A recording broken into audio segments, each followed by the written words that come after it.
بسم اللہ الحمدللہ والصلاۃ والسلام علی رسول اللہ وعلی آلہ وصحبہ اجمعین اما بعد فاعوذ باللہ من الشیطان الرجیم بسم اللہ الرحمن الرحیم رب اشرح لی صدری ویسر لی امری واحلل عقدۃ من لسانی یفقہوا قولی۔ السلام علیکم ورحمۃ اللہ وبرکاتہ۔ امید ہے کہ آپ سب خیریت سے ہوں گے۔ ہماری دعائیں آپ سب کے ساتھ۔ آئی ڈو اپالوجائز، آج تھوڑی سی تاخیر سے ہم سٹارٹ کر رہے ہیں کیونکہ ہمارے یہاں پہ اسٹوڈیو میں کچھ ٹیکنیکل ڈیفیکلٹیز ہو گئی تھیں، لیکن الحمدللہ اللہ کا بہت شکر ہے کہ وہ سارے ایشوز اب ریزالو ہو گئے ہیں، تو آج آپ کے ساتھ بات ہو رہی ہے۔ یہ ہمارا سیشن جو ہے بڑا خاص سیشن ہے تفسیر قرآن کا، اور چونکہ رمضان جو ہے وہ ہے ہی قرآن کا مہینہ ہے، قرآن کے نزول کا مہینہ ہے، تو اس سے بہتر کیا اور چیز ہو سکتی ہے کہ انسان اس مہینے میں اپنے آپ کو اللہ تعالیٰ کی کتاب کے ساتھ جوڑے۔ ہم لوگوں نے اس رمضان میں فیصلہ کیا کہ انشاءاللہ جو 30واں پارہ ہے اس کی تفسیر ہم کریں گے، اس امید کے ساتھ کہ کیونکہ اس میں وہ ساری صورتیں ہیں جو اکثر و بیشتر ہم اپنی نماز میں پڑھتے ہیں، تو انشاءاللہ ہم جب نماز میں ان کی تلاوت بار بار کریں گے تو ایٹ لیسٹ ہمیں پتہ ہو کہ ہم کیا چیز ریسائٹ کر رہے ہیں، ہم کیا پڑھ رہے ہیں، اور شاید امید یہ ہے کہ اگر ہم اس کو سمجھ کے پڑھیں، اس پہ غور کر کے پڑھیں، تو ہماری نماز کی کوالٹی بھی بہتر ہو جائے اور ہمارا اللہ تعالیٰ کے ساتھ ریلیشن شپ بھی امپروو ہو جائے۔ تو ہیونگ سیڈ دیٹ، اب ہم آتے ہیں اپنی آج کی سورہ کی طرف، جو کہ سورہ الانشراح یا سورہ الم نشرح، اس پہ ہم آج بات کریں گے۔ یہ سورہ جو ہے پچھلی سورہ سے بہت ملتی جلتی ہے، حتیٰ کہ بعض علماء نے کہا کہ یہ اور پچھلی سورہ کا جو آپس میں ایک جوڑا ہونا جو ہے یہ اتنا واضح ہے جتنا سورج کی روشنی ہمارے لیے واضح ہے، یعنی دونوں صورتوں کا آپس میں ربط اتنا زیادہ ہے۔ اس کی ایک وجہ شاید یہ بھی ہے کہ دونوں صورتوں میں جو مخاطب کلام ہیں وہ نبی کریم صلی اللہ علیہ وسلم ہیں بالخصوص، یعنی سب سے پہلے جن سے خطاب کیا جا رہا ہے وہ نبی کریم صلی اللہ علیہ وسلم ہے، اور پھر اس کے بعد باقی ہماری امت کے لیے بھی اوبیسلی یہ بات ہے۔ یہ مکی سورہ ہے جو پہلے 3 سال جو ہیں جو مکہ کے تھے ان میں کسی ٹائم پر نازل ہوئی۔ سورہ الضحیٰ کے فوراً بعد اس کا جو ہے نزول بتایا جاتا ہے، اور جس طرح کہ پچھلی سورہ میں بھی نبی کریم صلی اللہ علیہ وسلم کو مخاطب کیا گیا، اس سورہ میں بھی ایسے ہی چیز آپ کو نظر آتی ہے۔ جیسا کہ پچھلی سورہ میں کہا گیا تھا، مثال کے طور پہ یہاں پہ ہے نا الم نشرح لک صدرک، الم نشرح لک صدرک، اور پچھلی سورہ میں بھی ہم نے دیکھا تھا کہ اللہ سبحانہ تعالیٰ نے نبی کریم صلی اللہ علیہ وسلم کو ڈائریکٹلی مخاطب کیا تھا۔ تو یہ دونوں چیزیں جو ہیں ہمیں اس پہ نظر آتا ہے کہ دونوں کا مخاطب کلام جو ہے وہ نبی کریم صلی اللہ علیہ وسلم ہے، اور پھر بعد میں ہمارے سب کے لیے بھی۔ ابن مسعود جو ہیں رضی اللہ عنہ، وہ ان دونوں صورتوں کو اکثر اوقات جب نماز میں تلاوت کرتے تھے تو ایک ساتھ ہی کرتے تھے، اور بیچ میں بسم اللہ بھی نہیں پڑھتے تھے دوسری سورہ یعنی الم نشرح سٹارٹ کرنے سے پہلے، اتنا ان کو آپس میں اس کے جوڑ نظر آتا تھا۔ اور اسی طرح سے ابن عباس جو ہیں رضی اللہ عنہما، وہ کہا کرتے تھے کہ یہ سورہ جو ہے یہ پچھلی سورہ کی ایک کنٹینیویشن ہے، یعنی جہاں سے پچھلی سورہ ختم ہو رہی ہے وہیں سے بالکل یہ سورہ ایسا لگتا ہے کہ یہ اس کا آغاز ہو رہا ہے۔ ہیں تو صرف اس میں 8 آیتیں ہیں، لیکن ان کا معنی جو ہے وہ بہت زیادہ ڈیپ ہیں اگر ہم اس پہ غور و فکر کریں انشاءاللہ۔ تو آغاز کرتے ہیں جی پہلی آیت سے، الم نشرح لک صدرک، کہ اللہ سبحانہ تعالیٰ سوال پوچھتے ہیں کہ کیا ہم نے آپ کا سینہ کھول نہیں دیا، اس کو ہم نے ایکسپینڈ نہیں کر دیا؟ الم نشرح لک صدرک، جس طرح پچھلی سورہ میں ہم نے دیکھا تھا کہ اللہ سبحانہ تعالیٰ نے کہا تھا کہ الم یجد کا یتیمن، یعنی اللہ سبحانہ تعالیٰ نے اس میں بھی ایک سوال کے اعتبار سے پوچھا تھا کہ یہ معاملہ کیا آپ کے ساتھ پہلے ہوا نہیں، اسی امید کے ساتھ کہ ہمیں یہ بات سمجھ میں آ جائے کہ واقعی میں اللہ تعالیٰ نے اگر ہمیں پہلے اس بھی تو نکال سکتا ہے۔ یہاں پر بھی اس آیا میں جہاں پہ کہا جا رہا ہے کہ الم نشرح لک صدرک، اب یہ پتہ کرنا ہے کہ آخر یہ الم نشرح یہ کیا ہے۔ پورا دوبارہ سے شروع کریں، ابھی ہم لائیو ہیں، اوکے بسم اللہ الرحمن الرحیم۔ I do apologise, I think کوئی بیچ میں ٹیکنیکل ڈیفیکلٹی تھی، لیکن انشاءاللہ ہم اس کو دوبارہ سے اس کے اوپر بات کرتے ہیں۔ سورہ الم نشرح یا سورہ انشراح جو ہے یہ الحمدللہ اس کے اندر بہت سملیرٹی ہے اس سے پچھلی سورہ کے ساتھ۔ پچھلی سورہ اور اس میں ایک تو یہ بات کہ دونوں کے اندر جو خطاب کیا جا رہا ہے پرائمریلی وہ نبی کریم صلی اللہ علیہ وسلم کے ساتھ ہے، اور اس کے بعد ہم سب کے لیے اس کے اندر بہت سارے لیسنز ہیں۔ یہ سورہ جو ہے یہ مکہ کے جو پہلے 3 سال ہیں ان میں نازل ہوئی، سورہ ضحیٰ کے فوراً بعد، اور اس میں بہت ساری ایسی چیزیں ہیں جو میں یہ بتاتی ہیں کہ اگر ہماری لائف میں کوئی ڈیفیکلٹی ہے یا پرابلم ہے اس کو ہم نے کیسے ڈیل کرنا ہے۔ تو پچھلی سورہ میں بھی میں نے آپ کو یہ کہا تھا کہ وہ ایک طرح سے اگر انسان ڈپریشن سے یا انگزائٹی سے گزر رہا ہے تو وہ سورہ اس کے لیے بہت افیکٹو ہے۔ یہ سورہ بھی بالکل اسی تھیم کے اوپر آگے چل رہی ہے اور اس کی آلموسٹ کنٹینیویشن ہے، جیسا کہ ابن مسعود جو ہیں رضی اللہ عنہ، وہ نماز کے اندر یہ دونوں صورتیں جب پڑھتے تھے تو بغیر بیچ میں بسم اللہ پڑھے ہوئے دونوں کو جوڑ کے پڑھ دیتے تھے، اتنا ان کے بیچ میں ربط ان کو نظر آتا تھا۔ اسی طرح سے ابن عباس رضی اللہ عنہما جو ہیں، جب وہ ان کی تلاوت کرتے تھے تو وہ یہ کہتے تھے کہ یہ سورہ ہے علم نشرح، یہ پچھلی سورہ کی کنٹینیویشن ہے۔ سو یہ سارے اوپینینز جو ہیں یہ آپ کو ہمارے جو ارلیسٹ مفسرین ہیں ان میں بھی ملتے ہیں۔ اچھا، پہلی سورہ کی جب ہم بات کرتے ہیں، پہلی آیا کی، اللہ سبحانہ تعالیٰ ارشاد فرماتے ہیں علم نشرح لک صدرک، کہ کیا ہم نے آپ کا سینہ کھول نہیں دیا؟ علم نشرح لک صدرک، اب یہ ایک سوالیہ نشان ہے، یعنی ایک سوال کیا جا رہا ہے، جیسے کہ پچھلی سورہ میں کہا گیا تھا علم یجدک یتیما فآویٰ، کیا ہم نے آپ کو یتیم جب پایا تھا تو ہم نے آپ کا خیال نہیں رکھا، آپ کو شیلٹر نہیں کیا؟ بالکل اسی طرح سے یہاں پر بھی سوال کے انداز میں پوچھا جا رہا ہے کہ کیا ہم نے آپ کا سینہ کھول نہیں دیا؟ اس کا مطلب کیا ہوا کہ یقیناً ہم نے آپ کا سینہ کھول دیا۔ یعنی یہ ایک سوال ہوتا ہے نا، ایک سٹائل ہوتا ہے بات کرنے کا۔ یعنی فار ایگزامپل اگر ایک باپ جو ہے وہ بیٹے سے کہتا ہے کہ کیا میں نے تمہارے لیے تمہاری مدد نہیں کی تھی جب تم گر گئے تھے، تمہیں چوٹ لگی تھی؟ اس کا مطلب کیا ہے کہ ہاں واقعی میں نے تمہاری مدد کی تھی، آف کورس تمہاری مدد کی تھی، بھاگ دوڑ کے میں نے تمہاری مدد کی تھی، سب سے پہلے تمہاری مدد کی۔ یہ سارے مفہوم اور معنی جو ہیں اس سوال کے اندر چھپے ہوئے ہیں کہ کیا میں نے تمہاری مدد نہیں کی تھی جب تم بیٹا پھسل گئے تھے، تمہیں چوٹ آئی تھی، کیا میں وہاں موجود نہیں تھا؟ جواب کیا ہے؟ آف کورس آپ موجود تھے، آف کورس آپ نے کیا۔ تو یہ ایک پازیٹیو رپلائی ہے جو کہ دیا جا رہا ہے۔ تو اسی طرح سے جب نبی کریم صلی اللہ علیہ وسلم سے یہ کہا جا رہا ہے کہ کیا ہم نے آپ کا سینہ کھول نہیں دیا، تو یقیناً سینہ کھولا۔ اب اس کا مطلب کیا ہے، اس پہ بات کرتے ہیں۔ تو یہ جو شرح صدر ہے، اس کا مطلب یہ ہے کہ یعنی لٹرلی تو مطلب ہے کہ چیسٹ کو ایکسپینڈ کر دیا گیا۔ تو ایک معنی یہ ہے کہ آپ کو کمپلیٹ انڈرسٹینڈنگ عطا فرمائی گئی، نبی کریم صلی اللہ علیہ وسلم کو کمپلیٹ انڈرسٹینڈنگ عطا فرمائی گئی دین کے اعتبار سے۔ نبی کریم صلی اللہ علیہ وسلم صرف دین ہمارے تک پہنچایا ہی نہیں بلکہ پوری طریقے سے ان کو سمجھ میں بھی آیا۔ یعنی ایک وہ شخص ہوتا ہے جو کہ آپ کو ڈکٹیشن کرا رہا ہوتا ہے، ٹھیک ہے، ایک بندہ آپ کو ڈکٹیشن کرا رہا ہے، آپ ڈکٹیشن لے رہے ہیں، ٹھیک ہے۔ ایک ہوتا ہے جو ڈکٹیشن نہیں کرا رہا بلکہ پراپر سمجھا رہا ہے اور پھر آپ وہ چیز آگے کمیونیکیٹ کر رہے ہیں۔ نبی کریم صلی اللہ علیہ وسلم کو صرف ڈکٹیشن نہیں کرائی جا رہی تھی، آپ کو پراپر طریقے سے سمجھایا جا رہا تھا، حتیٰ کہ آپ کا جو شرح صدر ہے وہ آپ کو نصیب ہوا کہ آپ کو دین، عقیدہ، دنیا کس طرح چل رہی ہے، یہ سارے معاملات جو ہیں وہ نبی کریم صلی اللہ علیہ وسلم کی سمجھ میں آ رہے تھے۔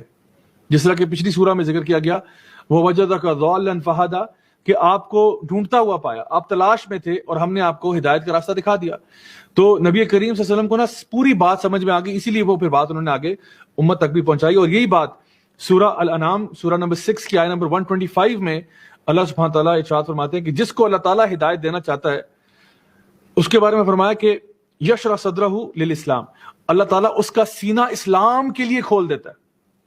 اللہ اکبر، یہ بڑا امپورٹنٹ پوائنٹ ہے اور بڑی خوش قسمتی ہے ان لوگوں کے لیے جن کے لیے اسلام کے معاملے میں ان کا سینہ کھل جائے۔ یہاں پہ اسلام کہا، ایمان نہیں کہا۔ دیکھیں ایمان اور اسلام میں فرق ہے۔ ایمان کیا ہے؟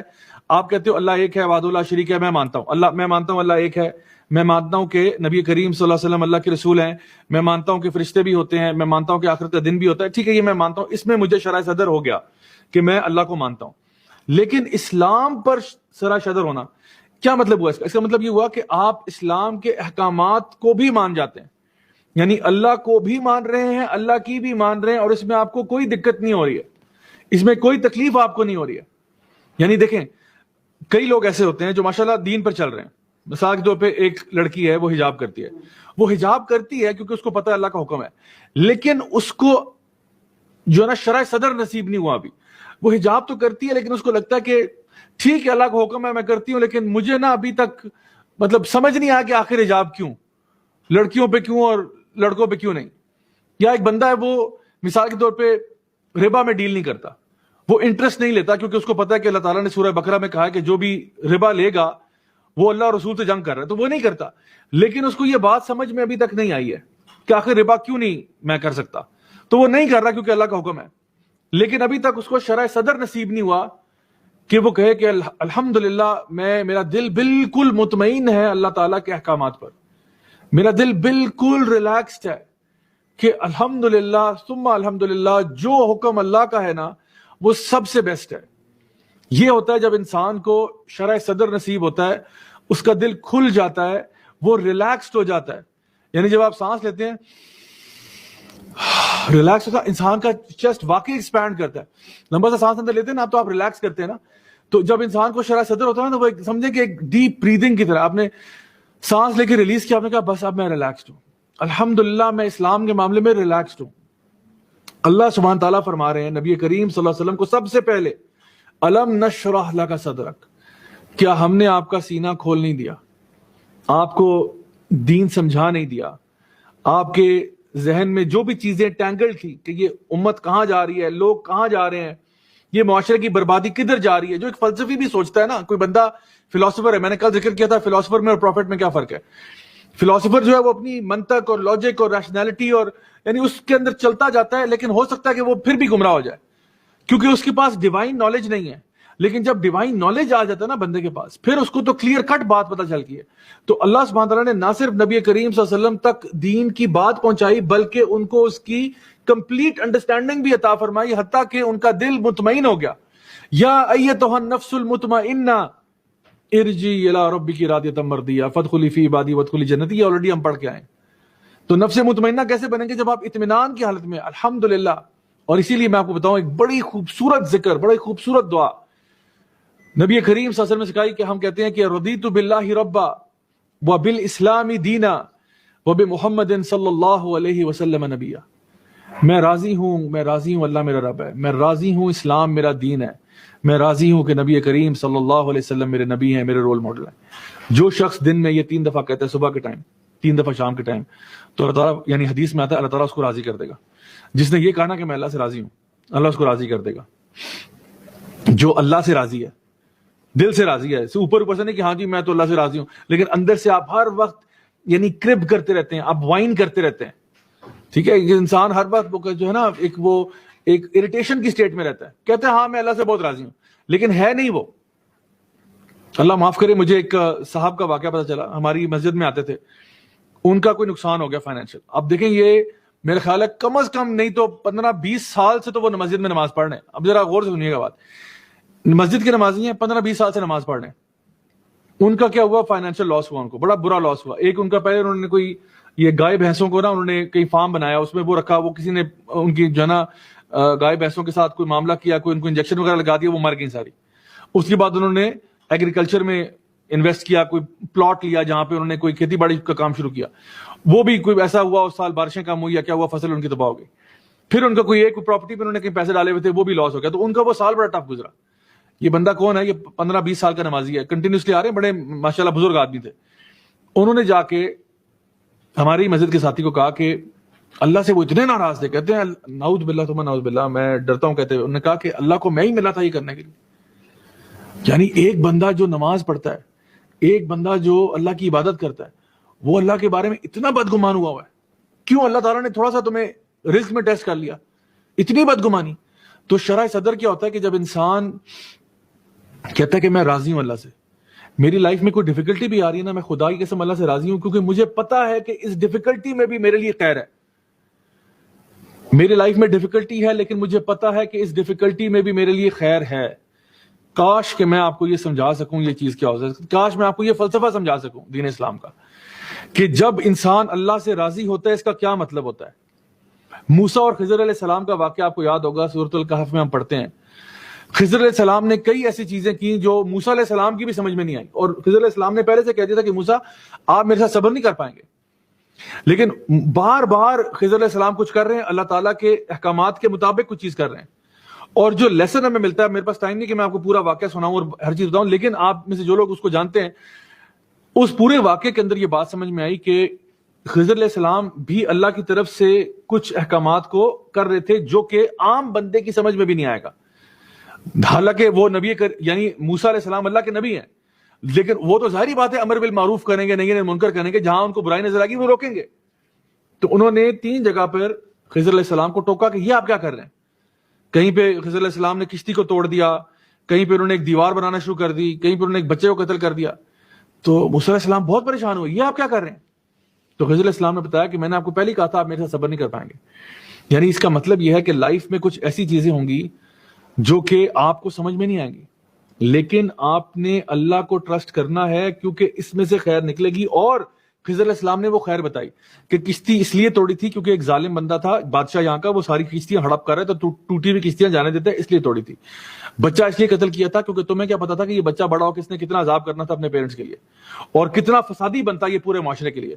اور تیسرا وہ جو دیوار بنائی تھی وہ ایک یتیم بچوں کے باپ نے اس کے نیچے خزانہ دفن کیا ہوتا، اس لیے بنائی تھی تاکہ وہ جو لوگ ہیں بستی والے وہ ہڑپ نہ کر جائے سارا مال. تو وزڈم پتہ چل گیا. تو میں آپ سے کہہ رہا ہوں کہ لائف میں کچھ بھی ہو جائے نا، لو جی کرونا آ گیا، اب کیا کریں؟ ہاتھ پہ ہاتھ رکھ کے بیٹھ جائیں، سر اپنے بال نوچنا شروع کر دیں؟ کیا کریں؟ اللہ پر توکل کرو کہ اگر آ گیا تمہارے کنٹرول سے باہر ہے. میں آپ کو یہ بات بتاؤں، گارنٹیڈ بات ہے، گارنٹیڈ آپ کی لائف میں ایسی چیزیں لازماً ہوں گی جو آپ کو سمجھ میں نہیں آئیں گی. گارنٹیڈ آپ کی لائف میں ایسے اپس اینڈ ڈاؤنز آئیں گے جو آپ کی سمجھ میں نہیں آئیں گے. یقین کیجئے آپ اللہ تعالیٰ کے پلانز کو نہیں سمجھ سکتے، یہ بات سمجھ لو بس. آپ اللہ کے پلانز کو نہیں سمجھ سکتے. میں اور آپ، ہماری عقل اتنی نہیں ہے کہ ہم پوری کائنات کو سمیٹ لیں اس میں. ہماری عقل بہت محدود ہے. اللہ تعالیٰ العلیم ہے، الحکیم ہے. اللہ ہمیں ہماری ماں سے زیادہ چاہتا ہے. تو جو بھی معاملہ ہمارے ساتھ لائف میں ہوگا ہمیں سمجھ میں نہیں آئے گا، ہو سکتا ہے، لیکن جان لو کہ اس میں خیر ہے. جیسے ایک چھوٹا بچہ آگ کی طرف ہاتھ بڑھاتا ہے، ماں اس کے ہاتھ پہ تھپڑ مارتی ہے زور سے، نہیں کرو. اب یہ جو ماں نے تھپڑ مارا ہے، بچے کو تو سمجھ میں نہیں آیا کہ ماں نے کیوں مارا ہے، وہ تو سمجھ رہا ہے ماں نے بڑا ظلم کیا میرے ساتھ. لیکن کیا یہ واقعی حقیقت میں دیکھا جائے، فل پکچر میں دیکھا جائے تو کیا یہ ظلم ہوا ہے بچے کے ساتھ یا اس کو فیور کیا گیا ہے؟ یقیناً فیور کیا گیا. کیا اس کو ہاتھ پہ جب لگی اس کو تکلیف ہوئی ہے؟ بالکل ہوئی ہے. کیا یہ پروسیس پینفل تھا؟ جی بالکل پینفل تھا. کیا بچہ اذیت سے گزرا؟ جی بالکل گزرا. لیکن کیا یہ تھپڑ اس کے فائدے کا تھا یا نقصان کا تھا؟ 100% فائدے کا تھا. سو ریممبر کہ زندگی میں خیر کا معاملہ یہ نہیں ہے کہ ہر خیر جو ہے نا وہ پین لیس ہوتی ہے. یہ فلسفہ سمجھ لیں، ہر خیر پین لیس نہیں ہوتی. بہت دفعہ زندگی کے سب سے اہم ترین سبق جو ہے نا وہ آپ کو پین سکھاتا ہے. آپ تکلیف سے سیکھتے ہیں. اگر آپ اس تکلیف سے نہ گزرتے آپ وہ سبق نہ سیکھتے.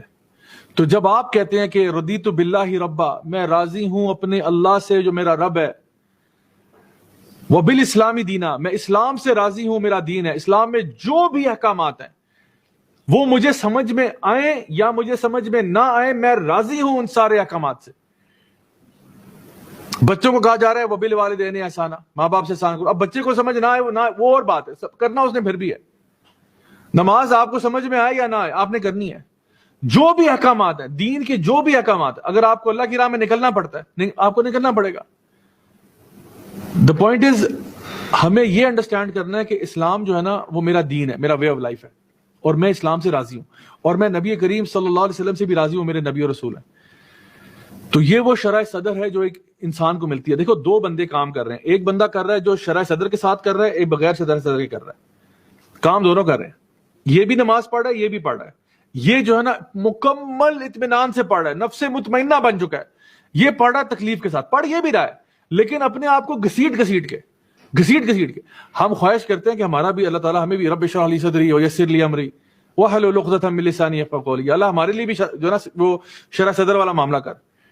تو جب انسان کا شرح صدر ہوتا ہے نا پھر اس کے لیے یہ کام کرنا آسان ہو جاتا ہے. تو اس کی دعا کرنی چاہیے. یہ جو دعا جو ہے نا موسیٰ علیہ السلام کی، آگے اس پہ بھی بات کرتا ہوں انشاءاللہ. تو پہلا جو ہے شرح صدر ہے وہ یہ میں نے کہا تھا کہ آپ کو ایک یقین ہو جائے اللہ پر، اللہ کے دین پر، آپ کو اطمینان آ جائے. دوسرا یہ ہے کہ آپ کا جو مشکل کام ہے وہ آسان ہو جائے. جو میں نے ابھی موسیٰ علیہ السلام کی دعا بتائی، قال رب اشرح لی صدری ویسر لی امری واحلل عقدۃ من لسانی یفقهوا قولی، کہ یا اللہ میرے لیے میرا کام آسان کر دے، میرا سینہ کھول دے، میرے زبان میں جو گرہ لگی ہے اس کو کھول دے تاکہ وہ میری بات سمجھ سکے. تو موسیٰ علیہ السلام کو بہت بڑا مشن دیا گیا، جاؤ فرعون کے پاس، اذهب الى فرعون انه طغى، جاؤ فرعون کے پاس کیونکہ وہ طغیانی کر رہا ہے. موسیٰ علیہ السلام جو ہے وہ وہاں جاتے ہیں اور پورا مشن کرتے ہیں، جو بات ان کو کہی کی تھی مشن کو یعنی اچیو کرتے ہیں. لیکن وہ کب پاسبل ہوا؟ جب اللہ تعالیٰ نے ان کا سینہ جو ہے نا وہ کھول دیا، ان کو اس پہ کمفرٹ دے دیا، اس پہ ریلیکس کر دیا کہ آپ کا کام ہو جائے گا. مشکل لگ رہا ہے، بہت مشکل لگ رہا ہے، لیکن ہو جائے گا، ڈرنا نہیں ہے، ہو جائے گا. کیونکہ فرعون تو بہت بڑا جابر تھا، ظالم انسان تھا، کسی کو بھی مروا دے، کسی کو بھی کچھ بھی کروا دے. تو اللہ تعالیٰ نے موسیٰ علیہ السلام کے لیے ان کا کام جو ہے وہ آسان کر دیا، رب اشرح لی صدری. تو نبی کریم صلی اللہ علیہ وسلم کو بھی جب کہا جا رہا ہے کہ الم نشرح لک صدرک، تو کہنے کا مطلب یہ ہے کہ آپ کا بھی کام آسان کر دیا. اگر آپ کو یہ شرح صدر نصیب نہ ہوتا تو شاید آپ کے لیے آپ کا یہ کام بڑا مشکل ہوتا. اور بعض علماء نے اس کی یہ بھی تفسیر کی کہ نبی کریم صلی اللہ علیہ وسلم کو ایکچولی بچپن میں 2 دفعہ ان کا سینہ جو ہے وہ کھولا گیا، دل کو صاف کر کے واپس رکھا گیا، یعنی 1 دفعہ بچپن میں اور 1 دفعہ الاسراء والمعراج سے پہلے 2 دفعہ یہ معاملہ ایکچولی بھی ہوا ہے ان کے ساتھ صلی اللہ علیہ وسلم کے ساتھ. تو یہاں پہ جو علم نشرہ جو ہے یہ جس طرح شرح کا ورڈ آتا ہے نا کہ یہ حدیث کی شرح ہے، ٹھیک ہے، تو وہ شرح کیا ہوتا ہے؟ ایکسپلینیشن ہوتی ہے. تو یعنی یہ جو جب آپ کے دل کو ایکسپینڈ کیا جاتا ہے اس کا مطلب ہے کہ آپ کو چیزیں سمجھ آنا شروع ہوتی ہیں. You start to understand things the way they are. So یہ جو چیز ہے نا اس کی دعا کیا کریں. رب اشرح لی صدری ویسر لی امری واحلل عقدۃ من لسانی یفقہوا قولی. اس کی دعا کیا کریں کہ یا اللہ مجھے شرح صدر عطا فرما کہ مجھے سمجھ آ جائے، تیری حکمتوں میں سے کچھ حکمتیں مجھے بھی سمجھ میں آ جائیں، تیرا جو دین کا علم ہے اس میں سے مجھے بھی کچھ سمجھ میں آ جائے تاکہ میں آرام سکون سے اس کو فالو کر سکا کروں. تو اگر اللہ تعالیٰ آپ کو یہ دے دے، اللہ تعالیٰ فرماتے ہیں کہ اللہ تعالیٰ جس کو ہدایت کی طرف لے جاتا ہے اس کو کیا کرتا ہے؟ اس کا سینہ جو ہے وہ اسلام کے لیے کھول دیتا ہے. یہ جب اللہ تعالیٰ کسی کے ساتھ ہدایت کا معاملہ کرتا ہے تو اس کو دین پہ ریلیکس کر دیتا ہے. الحمدللہ. سو یہ اللہ تعالیٰ نے یہ ہے پہلی آیت جہاں پہ ہمیں بتایا گیا کہ اس میں کیا آگے شاہ فرمایا وَوَضَعْنَا عَنْكَ وِزْرَكَ الَّذِي أَنْقَضَ ظَهْرَكَ. تو اللہ سبحانہ تعالیٰ نے آپ کے اوپر سے جو بوجھ ہے اس کو ہٹا دیا جو آپ کی کمر کو دبائے ہوئے تھا. وَوَضَعْنَا عَنْكَ وِزْرَكَ الَّذِي أَنْقَضَ ظَهْرَكَ. تو یہاں وزر کیا ہے؟ یہ وزر کیا ہے؟ بھاری بوجھ.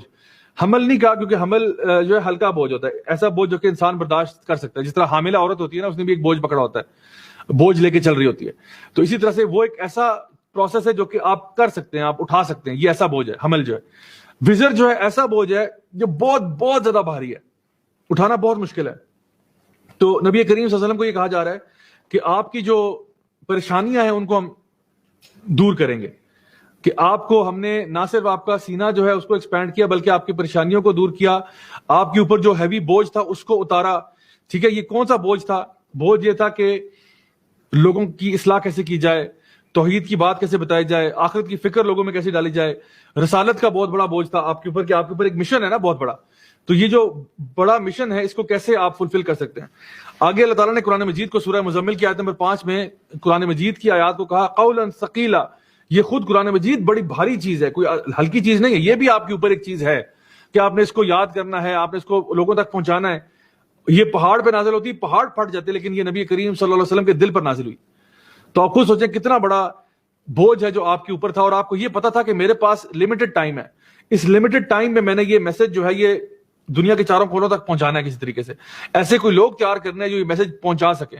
سو بہت بڑا مشن تھا اور الحمدللہ آپ اس مشن میں کامیاب ہوئے. Burden of prophethood, burden of carrying the Quran, یہ ساری چیزیں آپ صلی اللہ علیہ وسلم کے اوپر تھیں. اور دیکھیں ہمارے لیے تو ہمارے برڈنس کیا ہیں؟ ہمارے برڈن ہوتے ہیں دنیا کے کہ جی میری جاب کہاں لگے گی، یہ اس کا یہ بڑا برڈن ہے. جی شادی کہاں ہوگی، اچھا جی شادی ہوگی اب بچے نہیں ہو رہے، اب یہ ایک برڈن ہے. اچھا جی معاشرے میں میرا سٹیٹس اتنا اونچا نہیں ہے، یہ ہمارے برڈنز ہیں دنیاوی. لیکن نبی کریم صلی اللہ علیہ وسلم کے کوئی دنیاوی برڈنز نہیں تھے. سارے کے سارے جو تھے نا وہ ان کے مشن سے ریلیٹڈ تھے، سوسائٹی کے کنسرنز کے بارے میں تھے، ہیومینیٹیرین کازز کے اوپر تھے. یعنی اس پہ تھے کہ یہ جو میرے اوپر آیات کا سلسلہ رک گیا کیونکہ ہم نے کل بات کی تھی فترۃ الوحی کی کہ وحی کا سلسلہ منقطع ہوا ہے کچھ دیر کے لیے. یہ آپ کے لیے ایک برڈن تھا. جو کفار آپ کے اوپر تانے لگا رہے تھے، آپ کو برا بلا کہہ رہے تھے، یہ بھی ایک برڈن تھا کہ بھئی یہ تو میرے ہی لوگ تھے، میرے خلاف کھڑے ہو گئے سارے اور قتل کرنے تک پہنچ گئے، یہاں تک بات آ گئی. سو یہ ساری چیزیں آپ کے اوپر تھیں. اللہ سبحانہ تعالیٰ آگے فرماتے ہیں آیت نمبر 4 میں وَرَفَعْنَا لَكَ ذِكْرَكَ، اور ہم نے آپ کا کیا نام بلند نہیں کر دیا، آپ کا ذکر بلند نہیں کر دیا. وَرَفَعْنَا لَكَ ذِكْرَكَ، رفع یعنی اوپر کرنا. تو آج آپ دیکھیں کہ کوئی خطیب یا مؤذن ایسا نہیں ہے کہ جب مسجد سے آواز آتی ہے اشہد ان لا الہ الا اللہ، ساتھ ہی آواز آتی ہے اشہد ان محمد رسول اللہ. تو یہ اللہ اور اس کے رسول کا نام ساتھ ساتھ ہے. جہاں پہ اللہ کا ذکر کیا جاتا ہے وہیں رسول صلی اللہ علیہ وسلم کا ذکر بھی ہوتا ہے. ہمارا کلمہ بھی یہی ہے، شہادہ بھی یہی ہے، اشہد ان لا الہ الا اللہ وحدہ لا شریک لہ واشہد ان محمدا عبدہ ورسولہ. لا الہ الا اللہ محمد رسول اللہ، یہ ہماری کلمہ شہادت بھی یہی ہے.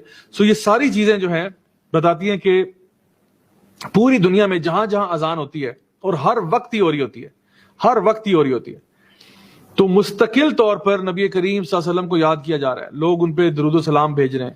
آپ مکہ میں چلے جائیں یا مدینہ میں چلے جائیں، وہاں تو 24 گھنٹے یہ ہوتا رہتا ہے. واقعی میں the cities that never sleep are Mecca and مدینہ. لوگ کہتے ہیں جی یہ نیو یارک سٹی ہے، یہ فلانا ہے. نو، اصل میں it's Mecca and Medina that never sleep. یہ وہ شہر ہیں جو کبھی سوتے نہیں ہیں، ہر وقت وہاں پہ اللہ تعالیٰ کی عبادت ہوتی رہتی ہے، 24 گھنٹے ہوتی رہتی ہے. تو جو لوگ آپ میں سے وہاں گئے ہیں، آپ لوگ بہتر آپ کو آئیڈیا ہوگا. اور بات یہ کہ جس طرح دنیا میں لوگ کمپٹیشنز کرتے ہیں نا کہ جی آسکر کمپٹیشن ہو رہا ہے اور گرامی نامینیشنز ہو رہی ہیں اور فلان ٹم کا، نبی کریم صلی اللہ علیہ وسلم کی عزت پہ کوئی کمپٹیشن ہے ہی نہیں. مائیکل ایچ ہارٹ نے آلدو اپنی کتاب میں دا 100 most influential people in human history میں اس نے نمبر 1 پہ ڈال دیا نبی کریم صلی اللہ علیہ وسلم کو. But there is no comparison. نبی کریم صلی اللہ علیہ وسلم کا کسی سے کوئی کمپیریزن ہی نہیں ہے. آپ اتنے یعنی اوپر آپ کا ذکر ہے، آپ کا اتنا اوپر کا لیول ہے کہ کوئی دوسرا تو قریب بھی نہیں آتا. اسی لیے مائیکل ایچ ہارٹ بھی مجبوراً اس نے کہا کہ میں مجبور ہوں یہ کہنے کے لیے کہ ہی از نمبر 1.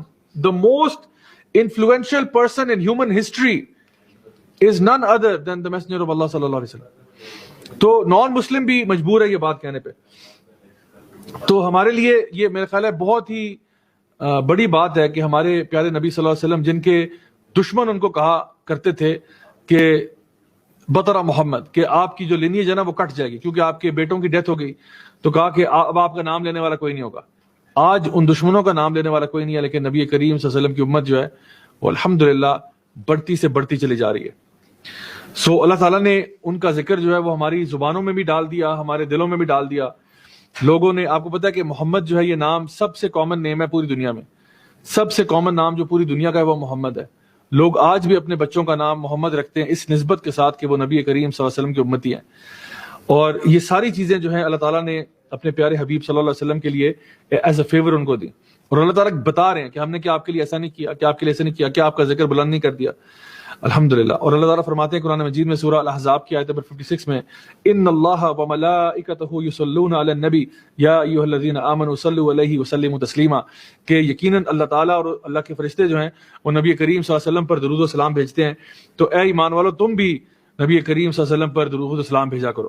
تو یہ اللہ تعالیٰ یعنی اتنی جس کی عزت اور مقام اور مرتبہ ہو، تو آپ خود سوچیں کہ اللہ تعالیٰ اپنے وعدے پر پورا اترے جہاں پہ آپ نے فرمایا وَرَفَعْنَا لَكَ ذِكْرَكَ، یقیناً اللہ تعالیٰ نے آپ کا ذکر بلند کر دیا. اور پھر اس کی اور بڑی مثالیں ہیں قرآن مجید میں. اللہ سبحانہ تعالیٰ نے جہاں پہ باقی انبیاء کا ذکر کیا، یا موسیٰ، یا عیسیٰ، یا زکریا، اللہ سبحانہ تعالیٰ نے نبی کریم صلی اللہ علیہ وسلم کو ان کے القاب سے پکارا، یا ایھا المدثر، یا ایھا المزمل، یا ایھا النبی، اس طرح کر کے پکارا اپنے پیارے حبیب کو القاب کے ساتھ. اور اگر کہیں محمد کا لفظ آئے بھی تو آگے لکھا محمد رسول اللہ، یعنی ساتھ ان کا ٹائٹل ضرور آیا کہ وہ رسول اللہ ہیں. یعنی یہ ایک بڑی عزت کی بات ہوتی ہے. یعنی آپ کسی کی عزت کرنی ہو نا تو پھر آپ ان کو ان کے فرسٹ نیم کے بجائے ان کے ٹائٹل سے پکارتے ہیں. جیسے کوئی جنرل ہے نا، آپ جنرل کا نام ہے لیٹ سپوز جنرل جاوید، ٹھیک ہے. اب جنرل جاوید کو کوئی بندہ کہ جاوید یار بات سننا، تو جنرل صاحب کہیں گے بھائی یہ میری کیا عزت ہو رہی ہے، آپ مجھے جنرل صاحب کر کے پکارو یا جنرل جاوید کہہ کے پکارو، یہ کیا میرے فرسٹ نیم پہ بتا رہے ہو. یا کوئی ڈاکٹر ہے اس کو بھی آپ ایسے ہی احمد یا کچھ، یو شوڈ کال ہم ڈاکٹر احمد بیکاز وہ اس کا ٹائٹل ہے، وہ اس کی he has earned it right. تو نبی کریم صلی اللہ علیہ وسلم کو اللہ سبحانہ تعالیٰ جب قرآن مجید میں مخاطب کر رہے ہیں تو بہت ہی پیار سے کر رہے ہیں، یا ایھا النبی کہہ کے، یا ایھا المدثر، یا ایھا المزمل کہہ کے پکار رہے ہیں. تو الحمدللہ یہ بھی ایک بڑے آنر کی بات ہے ہمارے پیارے نبی صلی اللہ علیہ وسلم کے لیے. اور پھر ان کا ذکر جو ہے وہ پچھلی کتابوں میں بھی موجود تھا، پچھلے اسکرپچرز میں بھی آپ کا ذکر کیا گیا کہ آگے جو نبی آئے گا وہ محمد ہوگا صلی اللہ علیہ وسلم. آگے اللہ تعالیٰ فرماتے ہیں آیت نمبر 5 اور 6 میں، فَإِنَّ مَعَ الْعُسْرِ يُسْرًا إِنَّ مَعَ الْعُسْرِ يُسْرًا، یقیناً ہر مشکل کے ساتھ آسانیاں آتی ہیں، 2 آسانیاں آتی ہیں. یعنی ہر ایک مشکل کے ساتھ 2 آسانیاں آتی ہیں. 2 دفعہ یہ جملہ جو ہے یہ بولا گیا. 2 آسانیاں میں نے کیوں کہا میں بھی بتاتا ہوں آپ کو انشاءاللہ، کیونکہ یہاں پہ کہا گیا فَإِنَّ مَعَ، یعنی ہر مشکل کے ساتھ، ان بعد العسر یسرا نہیں کہا گیا کہ ہر مشکل کے بعد آسانی آتی ہے، نہیں، ان مع العسر یسرا، مع کا مطلب ہوتا ہے ساتھ. تو ہر مشکل کے العسر جو ہے نا ایک خاص مشکل کی بات ہو رہی ہے. العسر یہ جو مشکل ہے اس کے ساتھ یسرا یعنی ایک آسانی. پھر دوبارہ فرمایا ان مع العسر، اسی عسر کے ساتھ ایک اور یسر ہے. یعنی ہر مشکل کے ساتھ 2 آسانیاں ہوتی ہیں کم از کم. جو اللہ تعالیٰ بتا رہا ہے کہ اگر مشکل آئی تو آسانیاں زیادہ آئیں گی. اور یہ نہیں کہ بعد میں آئے گی، پتہ نہیں چلو مشکل تو ابھی 100 نا پھر دیکھتے ہیں کب آسانی آتی ہے. کب جیسے ہی مشکل آتی ہے اس کے ساتھ ہی اس کی آسانی بھی آ جاتی ہے. شاید وہ راؤنڈ دا کارنر ہو، آپ کو نظر نہیں آ رہی، ابھی آپ نکڑ سے ٹرن کریں گے آپ کو نظر آ جائے گی. تو گیو اپ نہیں کرنا. کبھی بھی لائف میں کوئی ڈیفیکلٹی آئے، اللہ تعالیٰ جانتے ہیں کہ آپ اس کو ہینڈل کر سکتے ہیں اور آسانی ساتھ ہی ہے. لیکن اسی لیے خودکشی حرام ہے نا، کیونکہ لوگ کیا کرتے ہیں جذبات میں آ کے نا گیو اپ کر لیتے ہیں. اور اپنی جان لے لیتے ہیں، حالانکہ ہو سکتا ہے کہ آسانی ان کو کل مل جاتی، لیکن انہوں نے جلد بازی کی. تو اللہ سبحانہ تعالیٰ نے یہاں پہ فرمایا کہ ہر مشکل کے ساتھ ہی جو ہے نا وہ آسانی آ جاتی ہے. اچھا یہاں پہ آپ دیکھیں کہ اس کا کیا مطلب ہوا کہ جو بھی پریشانی آپ کے لیے آئی ہے اس کے بعد اللہ تعالیٰ نے آپ کو ایک امیزنگ ایز دینی ہے، یسرن، بہت امیزنگ اللہ تعالیٰ آپ کو ایک آسانی دے گا. اور یہاں پہ جو ریپیٹیشن ہے کہ 2 دفعہ کیوں کہا، 1 دفعہ کہنا کافی نہیں تھا. فَإِنَّ مَعَ الْعُسْرِ يُسْرًا، یقیناً ہر مشکل کے ساتھ آسانی ہوتی ہے. 2 دفعہ اس میں ایک تو محبت بھی ہے، ایک اللہ کا پیار بھی ہے، کہ جس طرح ہوتا ہے نا کہ انسان کہتا ہے کہ میں کر دوں گا، don't worry, I'll do it. ٹھیک ہے، یعنی کہ ہر مشکل، یعنی ایک اس میں محبت اور پیار ہے کہ جہاں پہ اللہ سبحانہ تعالیٰ یہ بات ارشاد فرما رہے ہیں کہ یقیناً یہ ہو جائے گا. جس طرح ہم کسی کو موٹیویٹ کر رہے ہوتے ہیں نا تو آپ کہتے ہیں کہ تم کر سکتے ہو، یقیناً تم کر سکتے ہو، کیوں نہیں کر سکتے؟ ٹھیک ہے، تو یہ کیا کر رہے ہیں، کسی کو موٹیویٹ بھی کر رہے ہیں. تو یہ موٹیویشن میں بھی استعمال ہوتا ہے، بہت ساری ڈفرنٹ ٹیکنیکس میں استعمال ہوتا ہے کہ جہاں پہ آپ اس طرح کی لینگویج کو استعمال کرتے ہوئے جب آپ ریپیٹیشن کرتے ہیں کہ یقیناً ہر مشکل کے ساتھ ہی آسانی ہوتی ہے، اور پھر فرمایا یقیناً ہر مشکل کے ساتھ آسانی ہوتی ہے. یعنی اب بھی اس کے بعد کچھ شک رہ گیا ہے کہ آپ کے اوپر جو مصیبت آئی ہے اس کے بعد آسانی نہیں ہوگی؟ صحیح سوچیں ذرا کہ کیا ان 2 آیات کے بعد بھی کوئی شک رہ گیا کہ جو بھی مصیبت اس وقت آپ پہ آئی ہوئی ہے جو میں نہیں جانتا، کیا آپ کو لگتا ہے یہ مصیبت آپ کو لے ڈوبے گی، آپ کو تباہ کر دے گی؟ نہیں کرے گی. یقیناً آسانی ہے، اللہ نے کہہ دیا، ختم بات ہی ختم ہو گئی. اللہ تعالیٰ نے کہہ دیا یقیناً ہر مشکل کے ساتھ آسانی آتی ہے، اور 2 دفعہ آتی ہے کم از کم. تو اس لیے ہمیں گیو اپ کبھی بھی نہیں کرنا چاہیے. اور یہ بعض علماء نے بتایا کہ ہر مشکل کے ساتھ جو آسانی آتی ہے وہ ڈبل اس طرح بھی ہوتی ہے کہ ایک آسانی اس کی دنیا میں ہوتی ہے اور ایک اس کی آخرت میں ہوتی ہے. دنیا کی آسانی ہوتی ہے کہ جو مشکل آئی ہوئی ہے یقیناً وہ ختم ہو جائے گی، ہمیشہ نہیں رہے گی وہ. اور آخرت میں آسانی ہے کیونکہ اگر وہ اس مصیبت پہ صبر کرتا ہے تو آخرت میں جو اس کا اجر ملے گا وہ تو سوچ بھی نہیں سکتا اس کے بارے میں. تو ہر مشکل کے ساتھ 2 آسانیوں کا مطلب بہرحال یہ بھی ہے کہ انسان کبھی بھی کسی بھی ڈیفیکلٹی سے گزرے اس کو اس کے اوپر پریشان نہیں ہونا چاہیے. اچھا دیکھیے، جو بھی چیزیں ہماری لائف میں ایک پرابلم کی آتی ہے نا، یہ بات غور طلب ہے کہ وہ مصیبت جو بھی ہے ہماری اکثر و بیشتر ہماری سمجھ میں نا اس ٹائم پہ وہ نہیں آ رہا ہوتا. یعنی جو بندہ بھی مصیبت میں ہوتا ہے نا اس کو اس ٹائم پہ نا اس کا لگتا ہے کہ جس کو ہم کہتے ہیں انگلش میں ٹنل ویژن ہو جاتا ہے، وہ نا ہر طرف سے بلاک ہو جاتا ہے. اس کو لگتا ہے کہ میرا کوئی سولوشن ہی نہیں ہے. اس میں 2 باتیں بڑی اہم ہیں.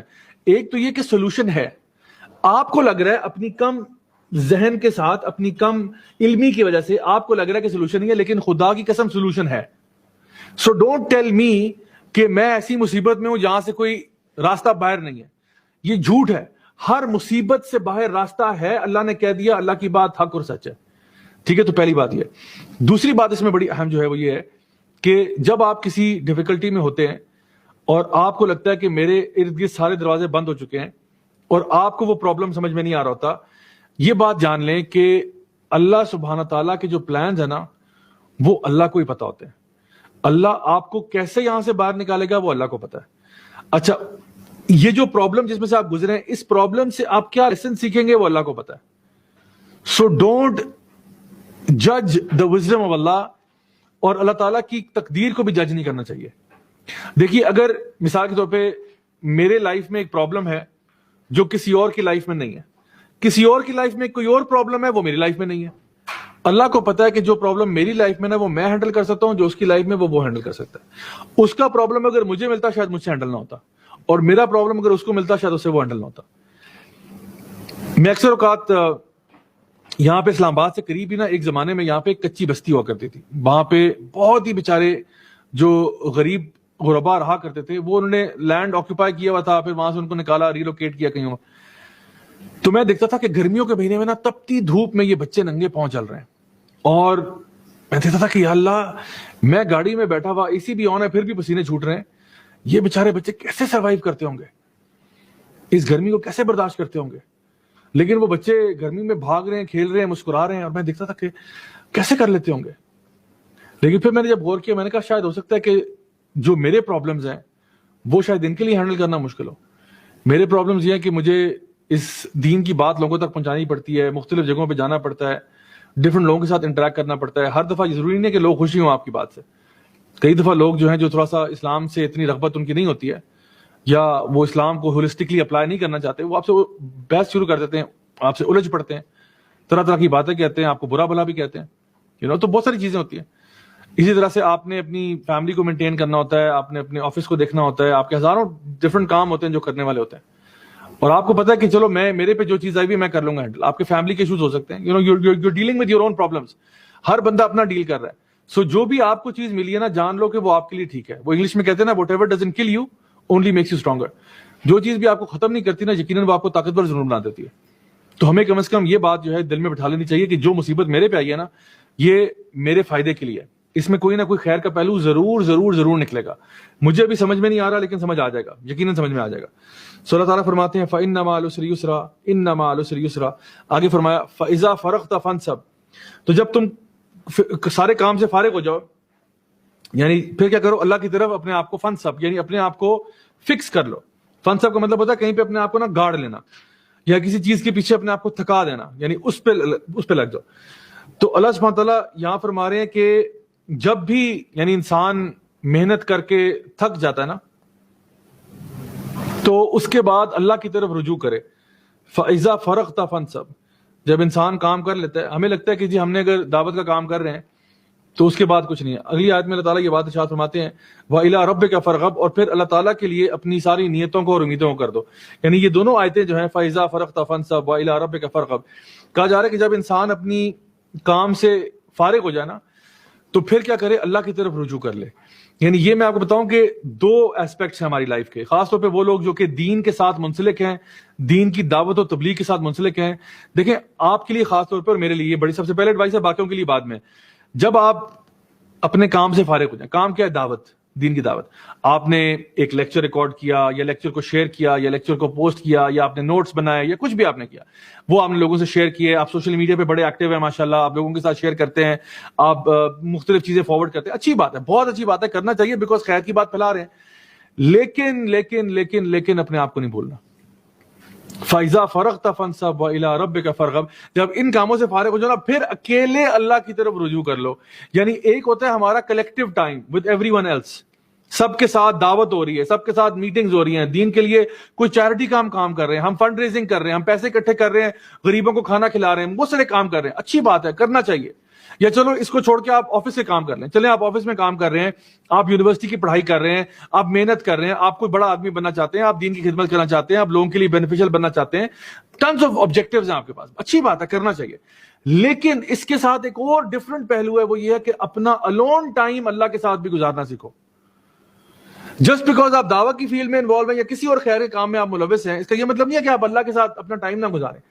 آپ نے لازماً اپنے تنہائی کے آورز میں اللہ کے ساتھ وقت گزارنا ہے. اور یہ نبی کریم صلی اللہ علیہ وسلم کو ابھی تو نماز کا حکم نہیں آیا تھا، جب یہ سورہ نازل ہوئی ہے نماز کا حکم نہیں تھا. یہاں پہ مراد ہے خاص طور پر قیام اللیل، خاص طور پر یہاں پہ مراد کیا ہے، جہاں کہا گیا فَإِذَا فَرَغْتَ فَانْصَبْ وَإِلَىٰ رَبِّكَ فَارْغَب. یہ کیا ہے کہ قیام اللیل کی طرف بلایا جا رہا ہے. یا ایھا المزمل قم اللیل الا قلیلا، اٹھو اور رات کو نماز پڑھو. تو یہ وہ ٹائم ہوتا ہے جب انسان جو ہے نا، یہ اللہ تعالیٰ کے ساتھ اکیلا ہوتا ہے، اللہ تعالیٰ سے خوب دعائیں مانگ سکتا ہے. سو انسان کی دعوت اور ذکر دونوں چیزیں جو ہے نا وہ ساتھ ساتھ پیرلل میں چلتی ہیں، دونوں پر فوکس کرنا چاہیے. یہی اس پوری سورہ کا تھیم ہے. میں دعا کرتا ہوں کہ اللہ تعالیٰ ہم سب کو اس پر عمل کرنے کی توفیق عطا فرمائے. اللہ تعالیٰ ہمیں یہ فہم عطا فرمائے کہ ہم لوگ دین کو سمجھ سکیں. اللہ تعالیٰ ہمیں شرح صدر نصیب فرمائے کہ ہم دین کے ہر حکم کو، ہر احکامات کو اچھی طرح سے انٹرنلائز کریں اور اس کو بھرپور طریقے سے اس پہ عمل کریں. اللہ تعالیٰ ہم سب سے راضی ہو جائے، ہماری غلطیاں، کوتاہیاں، گناہوں کو معاف فرمائے. جزاک اللہ خیر فار ٹیوننگ ان گائز. میں دعا کرتا ہوں کہ اللہ تعالیٰ ہم سب کو انشاءاللہ دنیا میں بھی خیر عطا فرمائے اور آخرت میں بھی جنت الفردوس میں اعلیٰ مقام نصیب فرمائے. سبحانک اللہم و بحمدک، اشہد ان لا الہ الا انت، استغفرک و اتوب الیک. بارک اللہ فیکم. السلام علیکم ورحمۃ اللہ وبرکاتہ.